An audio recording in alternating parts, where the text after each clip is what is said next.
Assalamualaikum warahmatullahi wabarakatuh.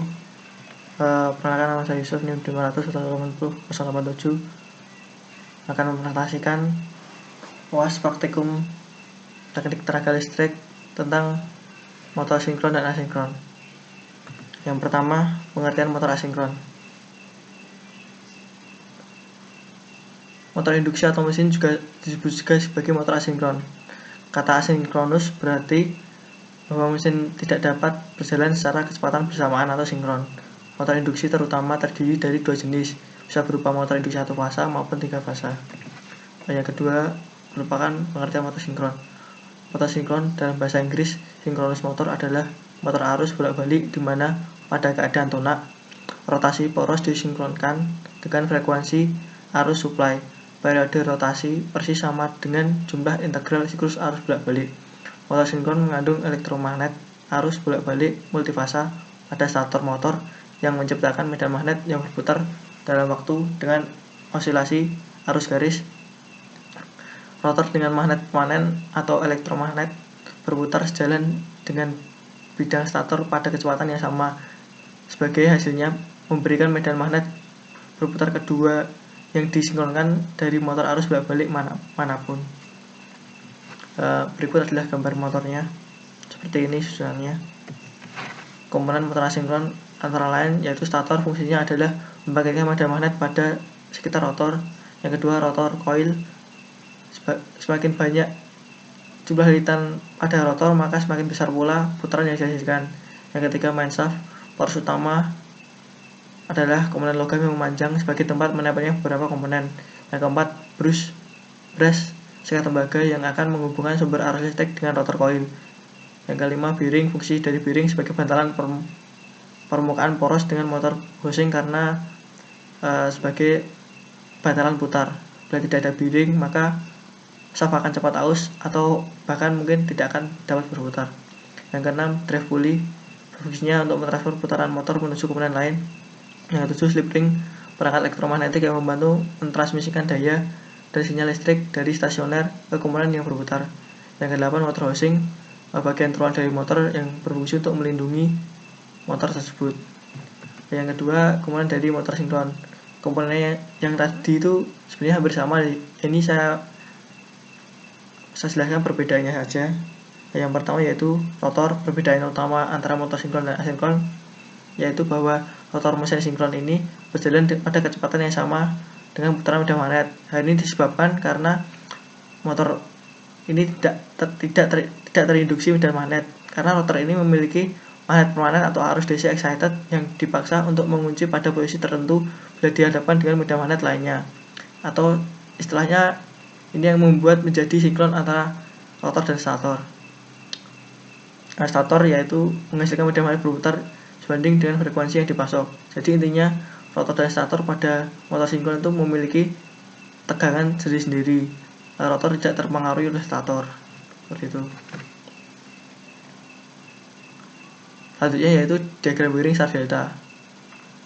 Mengapa biasanya menggunakan rangkaian star delta pada motor 3 fasa? Dikarenakan saat awal motor dihidupkan, maka rangkaian star yang dimaksud untuk mengurangi arus lonjakan awal atau starting.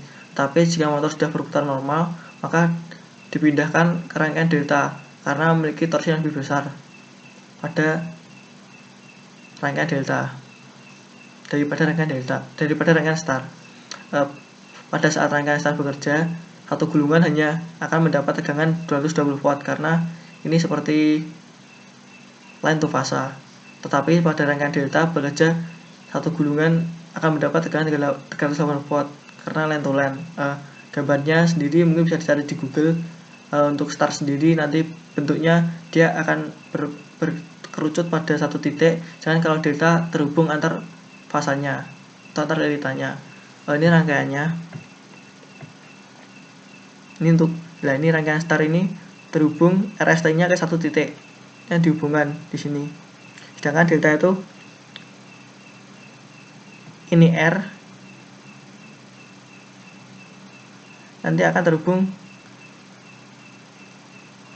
bedanya ini terhubung satu titik. Kalau delta itu antar fasanya nanti akan terhubung. Biasanya pada pemanfaatan industri itu rangkaian start delta itu dipakai tadi untuk mengurangi lonjakan awal, dan untuk pemindahan start delta biasanya memakai timer. Kalau di sini tidak ada timernya, hanya rangkaian biasa saja. Di sini ada ini di rangkaian kontrolnya ada timernya, tapi untuk rangkaian pengendalinya tidak perlu. Rumus yang biasa digunakan dalam motor sinkron maupun asinkron yaitu yang pertama kecepatan sinkron, yaitu NS putaran motor sama dengan 120 kali frekuensi dibagi jumlah kutub. Slip motor yaitu NS per NR dibagi NS dikali 100%. Kecepatan rotor yaitu NS dikali 1 min persentase slip tadi. Torsi yaitu kekuatan putar HP dikali 5252 dibagi RPM, rotation per menit. Power input 1,73 kali V kali I kali cos theta. 1,73 ini adalah akar 3. Power output yaitu Pin dikurangi machine loss. Machine loss ya tadi daya yang terbuang.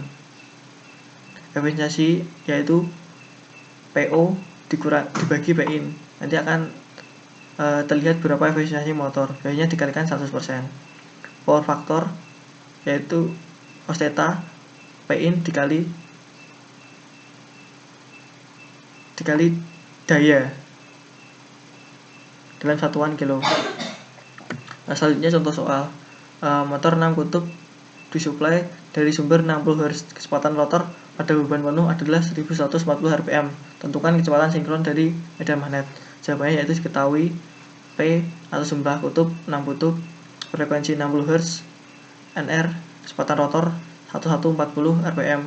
Kecepatan sinkronnya ya adalah NS sama dengan 120 dikali F bagi P. 120 kali 60 bagi 6 sama dengan 1200 rpm. Penggunaan motor pada industri. Yang pertama, motor sinkron digunakan untuk mesin press bodi mobil. Mengapa digunakan untuk ini? Dikarenakan untuk mesin press ini membutuhkan putaran yang konstan, karena jika terjadi putaran yang berubah akan menyebabkan kerusakan pecok atau penyok pada material ketika dipres dan menyebabkan cycle time produksi terganggu. Cycle time yaitu satu waktu dalam material tersebut dari bahan mentah menjadi bahan jadi. Yang kedua, motor asinkron sebenarnya banyak sekali penggunaannya, tapi saya beri contoh satu saja, yaitu digunakan untuk pompa pembuangan limbah. Mengapa digunakan untuk ini ya? Karena tidak memerlukan putaran yang konstan dan lebih menghemat biaya pengeluaran, dikarenakan lebih murah daripada menggunakan motor sinkron, karena motor sinkron itu sangat mahal. Untuk motor sinkron sendiri memang sangat mahal, tapi ya tadi putarannya sinkron, dan untuk memperbaikinya juga sangat sulit. Untuk motor asinkron itu lebih murah, tapi kecepatannya kadang tidak stabil.